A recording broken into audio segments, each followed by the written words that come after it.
ये exercise 5.2 question number 6 and question number 7। 6 में इसने कहा है कोस एक्स क्यूब। तो सबसे पहला काम आपको बताया था कि आप इसको एज इट इज लिख लें, cos x cube sine square x की पावर 5। ये एक्स की पावर 5। सबसे पहला काम आपको बताया था कि आप y के बराबर मानो, बिल्कुल स्टेप बाय स्टेप। अगर आपके स्टेप्स क्लियर है तो कोई दिक्कत नहीं आएगी, बिल्कुल स्टेप बाय स्टेप। उसके बाद हम लिखेंगे यहाँ x के सापेक्ष अवकलन करने पर।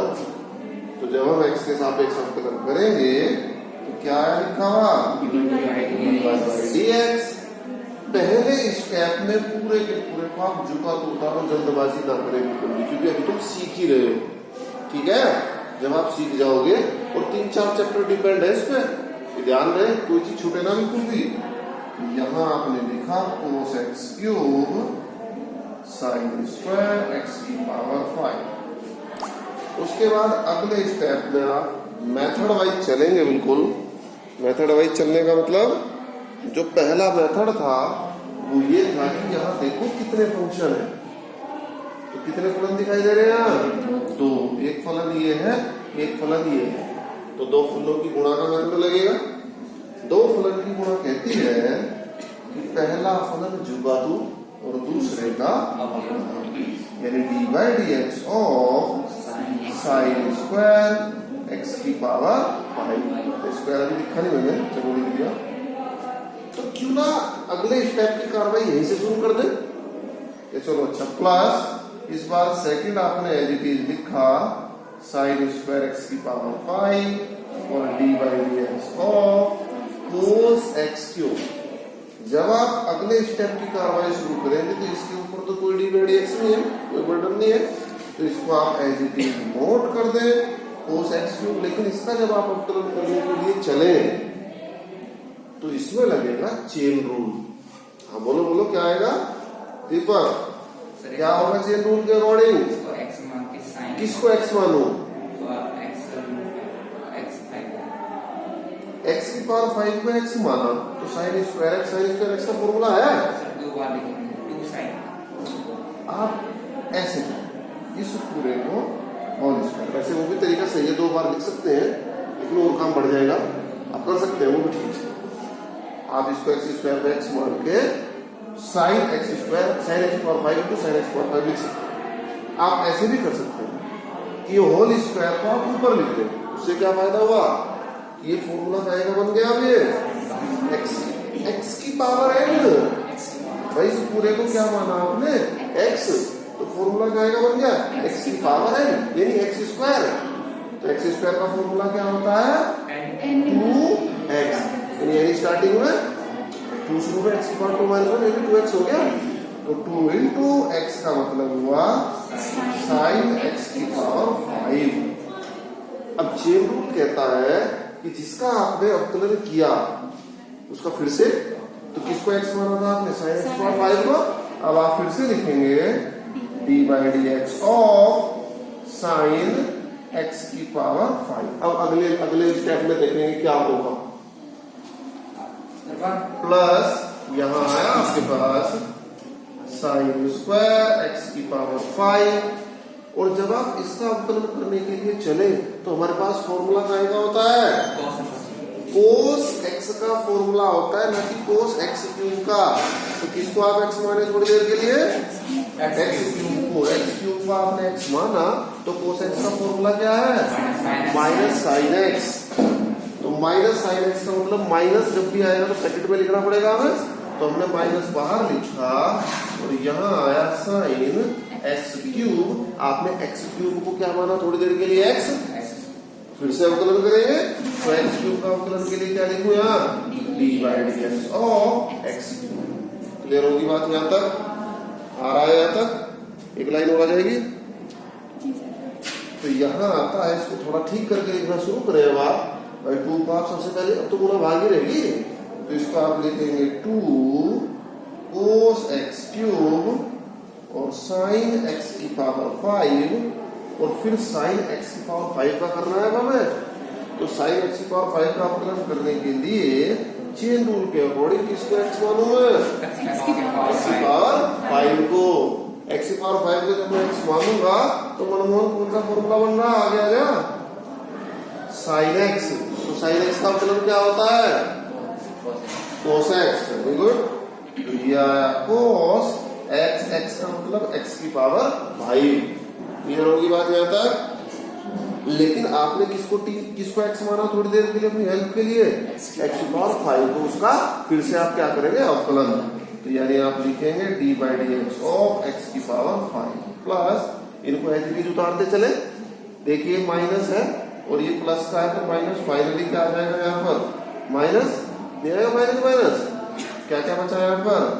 साइन स्क्वायर एक्स की पावर 5 और यहाँ आया आपके पास साइन एक्स क्यूब का कितना आ गया भाई? 3x।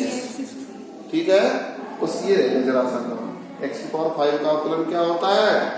5 एक्स की पावर 4। क्लियर है बात? किसी को कोई बात दोबारा पूछनी है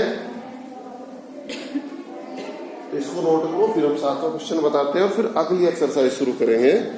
इसको आप नोट करें तुरंत।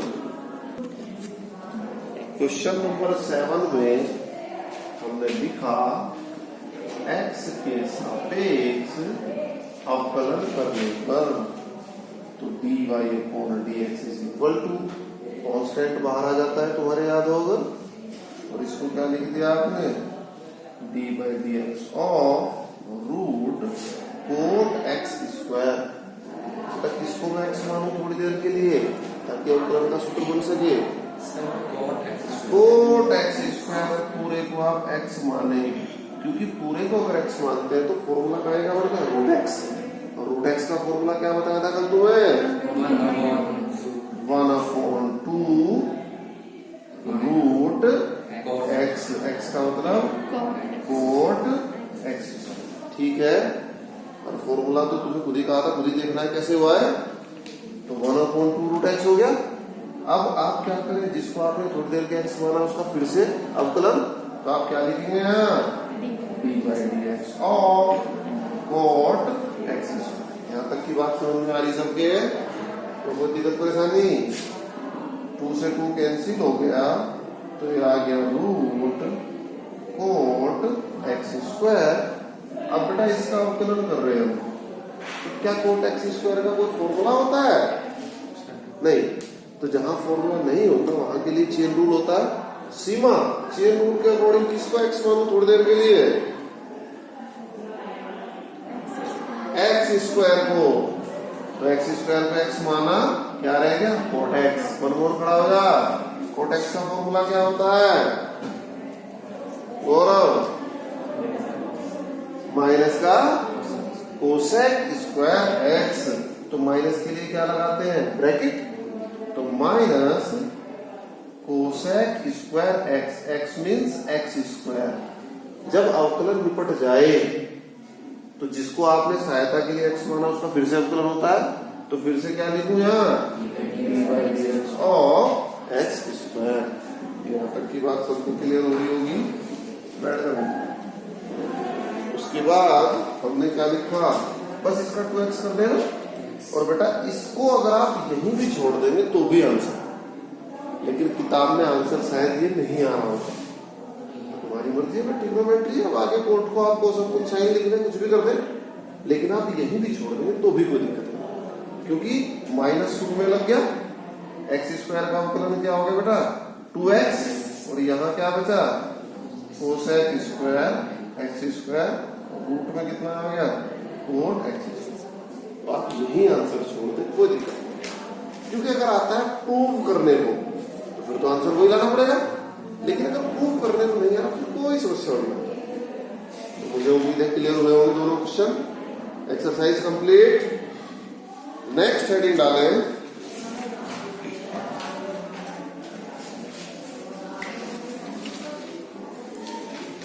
अस्पष्ट फलनों के अवकलन। Derivative of implicit function of स्पष्ट फलनों के अवकलन, डेरिवेटिव ऑफ इम्प्लिसिट फंक्शन। सबसे पहले तो तुम्हें पता होना चाहिए कि अस्पष्ट फलन होता क्या है। तो इसकी बात से ही पता लग रहा, इसके अर्थ से ही पता लग रहा कि अस्पष्ट यानी जो स्पष्ट ना हो। यानी अगर आप लिखते हो y is equal to log x plus sin x plus x square, तो यहां आपको क्लियर दिखाई दे रहा है कि एक तरफ सारे x वाले हैं और एक तरफ 1 है। क्लियर हो गया? तो ये है स्पष्ट। ठीक है, अब मैं लिखता हूं अस्पष्ट, x square plus y square plus x y plus 5 बराबर 0। समझ गए? तो क्या इसमें x और y आपको अलग अलग दिखाई दे रहे हैं? कहीं एक्स स्क्वायर, कहीं वाई स्क्वायर, कहीं एक्स वाई, कहीं कुछ और कहीं कुछ, तो इसमें नहीं दिखाई दे रहे ना। तो ये कैसा फलन है आपका? Implicit function. तो इस फलन का अवकलन हम कैसे करेंगे? उससे पहले आपको एक बात समझनी जरूरी है। क्या है वो बात? जैसे आप लिखते हैं D by D x of x square, क्या होता है इसका अवकलन? समझ गए आप लोग? कोई दिक्कत तो नहीं आई? वास्तव में यही बात खत्म नहीं हो जाती। वास्तव में होता क्या है, इसके आगे आपको एक जवाब देना होता है कि आपने डी यानी किस फलन का अवकलन किया। तो कौन से वालों का कर रहे थे आप? एक्स वालों का। अपॉन किसके सापेक्ष? किसके सापेक्ष कर रहे थे? एक्स के ही सापेक्ष, यानी एक्स वालों का अवकलन एक्स वालों के ही सापेक्ष हम कर रहे हैं। तो इसलिए इस जवाब का कोई महत्ता नहीं होती। dx से dx कट गया, खत्म हो, इसलिए इसको हम लिखते ही ना। समझ गए आप लोग? लेकिन अगर आपको कहा जाए कि वाई स्क्वायर का अवकलन कीजिए, तो वाई स्क्वायर कॉन्स्टेंट तो है, तो इसका 0 कर देंगे। कॉन्स्टेंट का तो 0 होता है, तो y कॉन्स्टेंट नहीं है, y x का फलन है। तो इसलिए हम इसका अवकलन कैसे करेंगे? डी बाई डी एक्स लिखेंगे। जैसे आप एक्स स्क्वायर का करते हैं ऐसे ही वाई स्क्वायर। तो एक्स स्क्वायर का क्या लिखा था तुमने? तो वाई स्क्वायर का क्या लिखेंगे? लेकिन आगे क्या है? जवाब क्या है? डी, यानी किसका अवकलन कर रहे हैं? वाई वालों का। किसके सापेक्ष कर रहे हैं? तो यहां कट तो नहीं रहा, इसलिए इसको ऐसे ही छोड़ना पड़ेगा। तो यहां से एक बात क्लियर हो रही है कि वाई वालों का जहां भी अवकलन आता है, तो जैसे एक्स का है ऐसे ही वाई का होगा। बस फर्क क्या रहेगा? इनकी गुणा में क्या आएगा? लेकिन मैं रटने को भी नहीं बोल रहा, आप d y by D x को रट लें। मैंने बोला आप ऐसे छाटे, किसका हो रहा है? वाई का। किसके रेस्पेक्ट में? ऐसे लिखे तो ज्यादा अच्छा है। समझ गए आप लोग? तो देखिए यहां ये हमारा क्वेश्चन था, तो यहां आप स्टेप बाय स्टेप चले। क्या स्टेप बाय स्टेप? एक्स के सापेक्ष अवकलन करने पर, तो एक्स के सापेक्ष अवकलन का पहला स्टेप क्या होता है? दोनों तरफ डी बाई डी एक्स की गुणा। तो डी बाई डी एक्स की गुणा करी, तो अंदर ब्रैकेट में क्या लिख दिया? X square plus x y plus 5 equal to d by D x of 0। तो ये तो 0 ही हो गया, छोड़ दो इसको। तो यहां कितने फलन दिखाई दे रहे हैं आपको? सारे प्लस में। तो जब भी डी बाई डी एक्स लगे तुरंत एकदम वहीं पहुंच जाओ स्टार्टिंग में। तो स्टार्टिंग का मतलब पहले क्या होता था? तरीका, मेथड क्या था? मेथड क्या था हरपाल? सबका डी बाई डी एक्स आप अलग अलग लगाए। प्लस में सबका अलग अलग लगता ना, तो सबका अलग अलग डी बाई डी एक्स आपने लगाया। तो d by D x of x square, d by D x of y square, d by D x of x y, d by D x of 5। तो d by D x of 5 को तो 0 ही लिखते हैं, ज्यादा लंबी चौड़ी बात करने की जरूरत ही नहीं है। समझ में आती है बात? अब अगली लाइन में क्या करूं मैं?